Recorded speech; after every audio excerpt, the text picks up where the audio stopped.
মাদারীপুরের শিবচরের ভাদ্রাসন পালপাড়া সত্তরোদ্দ ভবনাথ পালের হাতের জাদুতে চাকা ঘুরিয়ে কাদামাটি থেকে তৈরি হচ্ছে কলস, সরা কিংবা নান্দনিক সব খেলনা। তবে চাকার এই ঘূর্ণন যতটা দ্রুত, শিল্পীদের ভাগ্যের চাকা যেন ততটাই স্থবির।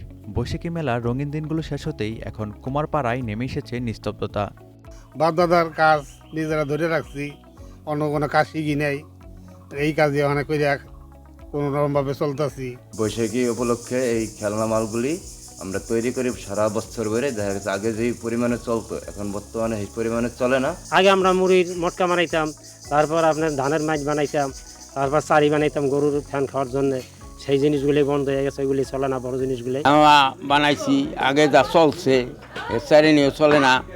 তারপর ওখানে তো আরো মোটামুটি কিছু চলে না। বাংলাদেশে এলো এই প্রথম টাচলেস আরএকে সেন্সেশন ওয়াটার ক্লোজেট। শুধু ভবনাথ পালই নন, মাদারীপুরের বিভিন্ন পালপাড়ায় এখন হাহাকার। বৈশাখের বাড়তি চাহিদা মেটাতে যে কারিগররা রাত দিন এক করেছিলেন, মেলা শেষ হতেই তাদের ঘরে এখন অবিকৃত পণ্যের স্তূপ। আধুনিক প্রযুক্তির দাপট আর প্লাস্টিক সিরামিক পণ্যের সহজলভ্যতায় সারা বছর মাটির জিনিসের চাহিদা প্রায় শূন্যের কোঠায়। বাপদাদার কাছেই করে আসতেছি, আমরা অন্য কোনো কাম শিখি নেই। আমাকে এরপরে আমাকে সব কিছু এই করে আমরা বাঁচতে পারতেছি না। যেরকম মাটির বালিতে খড়িতে দাম, সব কিছুই দাম, চাল ডাল সব কিছুই দাম। এখন আমাকে যে পাইলে চলেই না, এর মতন মালটা চলে না। আমাকে ওখানে ব্যবসা বাণিজ্য একদম লস হয়, এর লিগে আমরা করতে পারি না। তবে আমাকে ব্যবসা ওখানে আমরা ধরে রাখি, না করলে আমরা খামু কি। মাটির অনেক দাম, চলাখড়ির দাম, সব কিছুরই দাম। এই পোলাপান লেখাপড়ি করাতে অনেক টাকা পয়সার দরকার, কিন্তু আমরা সেভাবে মাটির কাজ করে চলতে পারি না। ওই মাটির কাজ ছাড়িয়েও আবার ওকে অন্য কাজ করে, মানে কী করবেন, তো বাজার কোনো পথ না। পরিসংখ্যান বলছে, শিবচরের এই পালপাড়ায় 10 বছর আগেও যেখানে 60 থেকে 70টি পরিবার নিয়মিত কাজ করত, বর্তমানে তা নেমে এসেছে মাত্র 20 থেকে 30টিতে।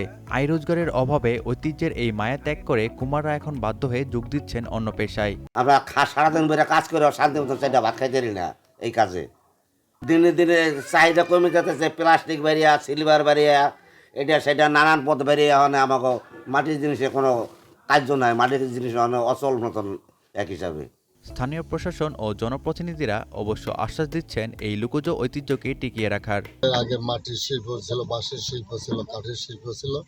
আমরা লক্ষ্য করছি ইতিমধ্যে যে প্লাস্টিক ব্যবহার করছেন, প্লাস্টিকের সকল কিছু কিন্তু আজকে কৃত্রিম উপায় করছেন। আমরা চাই, আমি ব্যক্তিগতভাবে চাই, আমাদের যে শিল্পটা মাদারীপুরে আছে, কুমাররা যে তৈরি করতো মাটি দিয়ে যে শিল্পটা, সেটা আবার নতুনভাবে আমরা চালু করব।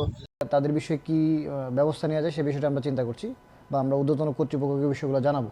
যদি তাদের ক্ষুদ্র ঋণ কার্যক্রম যে আছে, তারা যদি আমাদের সাথে যোগাযোগ করে, ক্ষুদ্র ঋণ কার্যক্রম আছে, সেই ক্ষুদ্র ঋণ কার্যক্রমের মাধ্যমে তাদেরকে কিভাবে উপকার করা যায় সে বিষয়গুলো দেখব। কিন্তু প্রাচীন ঐতিহ্য আর জীবন সংগ্রামের দীর্ঘ গল্প বয়ে চলা মাদারীপুরের মৃৎশিল্প আজ অস্তিত্ব সংকটে। যদি এখনই যথাযথ বাজারজাতকরণ সুবিধা ও সরকারি সহযোগিতা নিশ্চিত না হয়, তবে হয়তো অচিরেই ইতিহাসের পাতায় বিলীন হয়ে যাবে বাংলার এই অনন্য শিল্পকর্ম।